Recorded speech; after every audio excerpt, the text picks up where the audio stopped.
एक्लाम्सिया मादारদের যে injection magnesium sulphate দেওয়া হয় মানে MgSO4 যে ইনজেকশন দেওয়া হয় তার লোডিং ডোজ এবং মেনটেন ডোজ সম্পর্কে আজকে আমি বলবো, ঠিক আছে।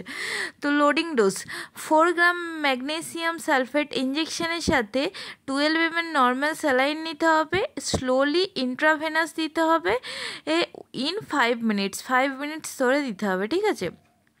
দেন কী করতে হবে না 5 gram injection magnesium sulphate with 1 ml of 2% lignocaine intramuscular in each buttocks. তো 5 মিনিটস দেওয়া হয়ে যাওয়ার পর আর দুটো বাটাক্সে IM দিতে হবে কত গ্রাম করে না 5 গ্রাম ম্যাগনেসিয়াম সালফেট দিতে হবে দুটা বাটাক্সে, মানে টোটাল 10 গ্রাম দিতে হবে দুটা বাটাক্সে।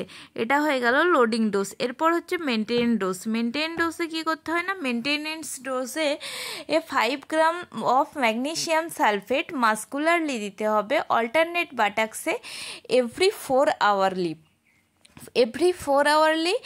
দিতে হবে অল্টারনেট বাটাক্সে। কখনো রাইটে দিলে তারপর এবার লেফটে দিতে হবে, লেফটে দিলে তারপর এবার রাইটে দিতে হবে, ঠিক আছে।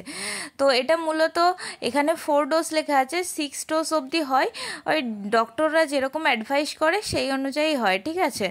তো সর্বপ্রথম লোডিং ডোজেরও কিন্তু টাইম, এটা হচ্ছে একটা ম্যাগনেসিয়াম সালফেটের চার্ট। ইঞ্জেকশন ম্যাগনেসিয়াম সালফেট দেওয়ার পর এখানে টাইম মেনশন করতে হয় লোডিং ডোজেও, আর মেনটেন ডোজেও টাইম মেনটেন করতে হয়। আর মনিটরিং কী কী করতে হয় না রেসপিরেটরি রেট, ইউরিন আউটপুট আর patellar jerk, first dose, second dose, third dose, fourth dose এখানে লেখাই আছে, বুঝতেই পারবে তোমরা। আর হচ্ছে এখানে দেখো প্রত্যেকটার পাশেই কিন্তু লেখা আছে respiratory rate, urine output, patellar jerk. তো এই তিনটা জিনিস অবশ্যই চেক করতে হয়। ইউরিন 200 ml এর কমে এলে কখনোই ম্যাগনেসিয়াম সালফেট দেওয়া যাবে না। আর ইউরিন হাই কালার আসছে কিনা বা ব্লাড ইন ইউরিন হচ্ছে কিনা এগুলো লক্ষ্য রাখতে হবে। আর ইনফিউশন ম্যানিটল চললে সেটা মেনশন করতে হবে, ঠিক আছে।